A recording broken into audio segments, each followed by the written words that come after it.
تو جو بندگی ہے عباد الرحمن، رحمان کے بندے، ان کی سب سے پہلی صفت جو ہونی چاہیے وہ ہے تواضع، کہ اپنی کوئی، اب ایک آدمی ہے، وہ آدمی اپنے آپ کو بڑا دانشمند سمجھتا ہے، میں بڑا عقل مند انسان ہوں، اپنی رائے پر اس کو اتنا جزم ہوتا ہے، خود رائی، کہ جو میں نے سمجھا بس وہی ٹھیک ہے، دوسری دنیا سب بیوقوف ہے، اور جو میں کہہ رہا ہوں یا میں سمجھ رہا ہوں بس وہی ہے صحیح ہے، صحیح، ساری دنیا غلط ہے، میں صحیح ہوں۔ یہ کیوں پیدا ہو رہا ہے؟ یہ بات کیوں دل میں پیدا ہو رہی ہے؟ اس لیے پیدا ہو رہی ہے کہ اپنی رائے کو، اپنی عقل کو، اپنی سمجھ کو اپنا سمجھتا ہے، اور اپنا سمجھنے کی وجہ سے دوسروں کی رائے کو حقیر سمجھتا ہے، حقیر جانتا ہے۔ اگر کوئی بولے بھی تو اس کا مذاق اڑا دے گا کہ تو ہمارے سامنے بول رہا ہے، تو نے ہمارے مقابلے میں کوئی رائے پیش کر رہا ہے۔ یہ خود رائی بڑی زبردست بیماری ہے کہ اپنی رائے پر اتنا بھروسہ ہو جائے ہر حالت میں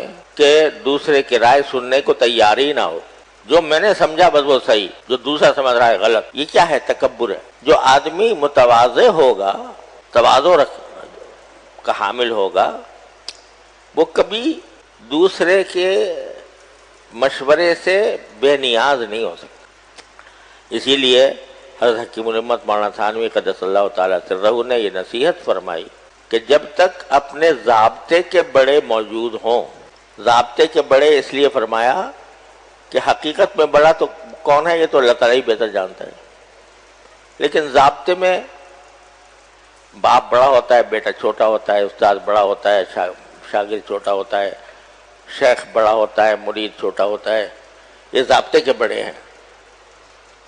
تو حقیقت میں بڑا کون ہے کچھ پتہ نہیں، مرید شیخ سے کہیں آگے نکل جائے، شاگرد استاد سے کہیں آگے نکل جائے، بیٹا باپ سے کہیں آگے نکل جائے، لیکن ضابطے میں یہ بڑے کہلاتے ہیں۔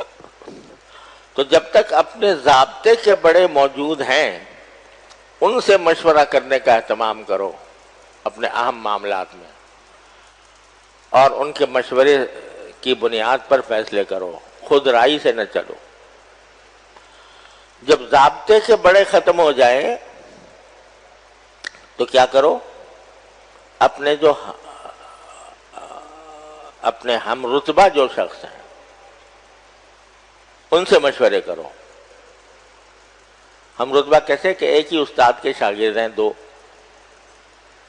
تو دونوں آپس میں ہم رتبہ ہیں، تو اگر استاد نہ رہے تو ان کو چاہیے کہ وہ ایک دوسرے سے مشورہ کریں، بھئی یہ کوئی مسئلہ پیش آ گیا ہے، اس میں کشمکش ہے، کیا فیصلہ کروں؟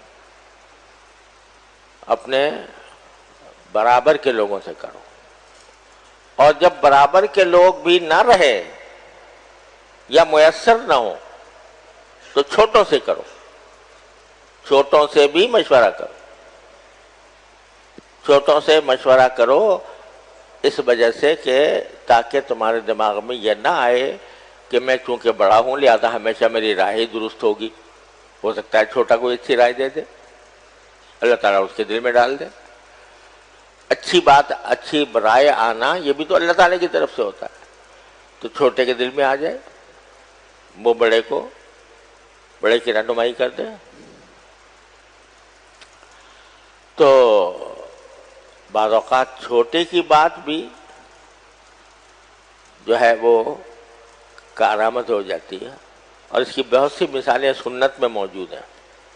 نبی کریم صلی اللہ علیہ وسلم کی سنت، رسول کریم صلی اللہ علیہ وسلم کی عادت تھی کہ اپنے صحابہ کرام سے مشورہ فرمایا کرتے تھے۔ اب صحابہ کرام کہاں، رسول کریم صلی اللہ علیہ وسلم کی عظمت کہاں؟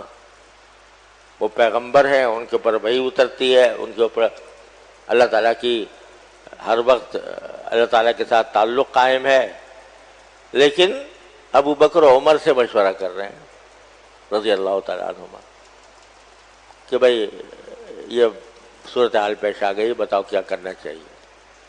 صحابہ کرام کے مجمع بلا کر ان سے مشورہ کر رہے ہیں کہ بتاؤ بھئی کیا کرنا چاہیے، اور بعض اوقات ان کے مشورے پر اپنی رائے بھی چھوڑ دی۔ غزوہ احد کے موقع پر آپ کی رائے یہ تھی کہ باہر نکل کر مقابلہ نہ کیا جائے دشمن کا، بلکہ مدینے میں رہ کر محصور ہو کر مقابلہ کیا جائے۔ آپ کی اپنی ذاتی رائے یہ تھی، لیکن صحابہ کرام کی اکثریت جوش جہاد سے معمور تھی، ان کا کہنا یہ تھا کہ نہیں، ہم تو باہر نکل کے مقابلہ کریں۔